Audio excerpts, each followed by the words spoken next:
નમસ્કાર, મનોમંથન ન્યૂઝમાં આપનું સ્વાગત છે। તલવાર લઈને આતંક મચાવનાર 4 આરોપીને પકડી પાડ્યા, તેનો વરઘોડો કાઢવામાં આવ્યો। પોલીસ સામે દાદાગીરી કરતા ફઝલની થઈ ખાતિરદારી। રખિયાલ અને બાપુનગરમાં ત્રાસ મચાવનારા આરોપીઓની હેકડી પોલીસે કાઢી। લંગડાતો વિડીયો વાયરલ। અમદાવાદના રખિયાલ અને બાપુનગરમાં પોલીસને પડકાર ફેંકી ત્રાસ મચાવનારા આરોપીને કાયદાનું ભાન કરાવવામાં આવ્યું। અમદાવાદ પોલીસે આરોપી સમીર શેખ, ફઝલ શેખ, અલ્તાફ શેખ અને મહેફૂઝ મિયાને સાથે રાખી ઘટનાનું રિકન્સ્ટ્રક્શન કરવામાં આવ્યું। મનોમંથન ન્યૂઝ, DS પરમાર, અમદાવાદ।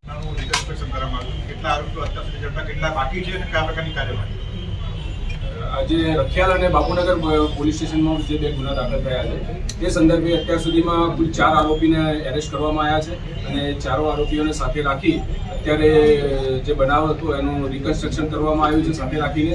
અને આગામી જે બીજા 2 આરોપી સરવર કડવો અને અન્ની રાજપૂત આ બેને પકડવાના બાકી છે। એ માટે પોલીસની ટીમો કાર્યરત છે અને ટૂંક સમયમાં જ આ બંને આરોપીઓને ઝડપી લેવામાં આવશે।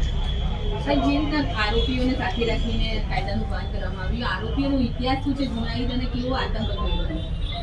આ જે કામના 6 આરોપી છે, 6 આરોપીઓનો ગુનાહિત ઇતિહાસ છે।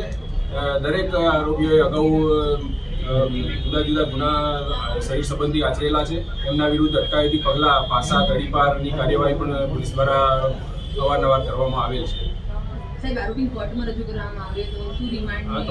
આરોપીને 4 દિવસના રિમાન્ડ નામદાર કોર્ટે આપેલા છે અને બીજા આરોપી જે આજે 2 આરોપી એરેસ્ટ કર્યા છે એમના આવતીકાલે નામદાર કોર્ટમાં રજૂ કરી અને ફરીથી એમને ફર્ધર રિમાન્ડ માંગવામાં આવશે। સર, ખાસ તો આરોપીઓ આ વિસ્તારમાં દાગ જમાવતા હતા, ભૂતકાળમાં માણસ કેટલાક કૃત્યો કરે છે, આવું ભવિષ્યમાં ન કરે તેના માટે શું કરશું? અને ખાસ તો સ્થાનિકોને શું અપીલ? કારણ કે જે લોકો સ્થાનિકો આમનાથી ગભરાયેલા છે તેમને શું અપીલ કરશું? સ્થાનિકોને એ અપીલ કરવા માંગુ છું કે આવો કોઈ પણ પ્રકારનો નાનો ઇન્સિડન્ટ બને તો સામે આવીને એમના વિરુદ્ધમાં ફરિયાદ આપે। ઘણી વખત એવું બનતું હોય છે કે નાની નાની બાબતોમાં માણસો સહન કરતા હોય છે અને ફરિયાદ આપતા નથી, આવા ઇન્સિડન્ટ બનતો હોય છે। એના કારણે આવા જે આરોપીઓ છે એમને મોકળું મેદાન મળતું હોય છે અને એ આજ રસ્તા પર આગળ વધતા હોય છે। સર, આરોપીઓ પાસે તલવાર જેવા તીક્ષ્ણ હથિયારો હતા અને રોડ ઉપર ફરતા, તો આ તલવારની હથિયારો ક્યાંથી લાવ્યા હતા તે બાબતે કોઈ તપાસ કરવામાં આવશે?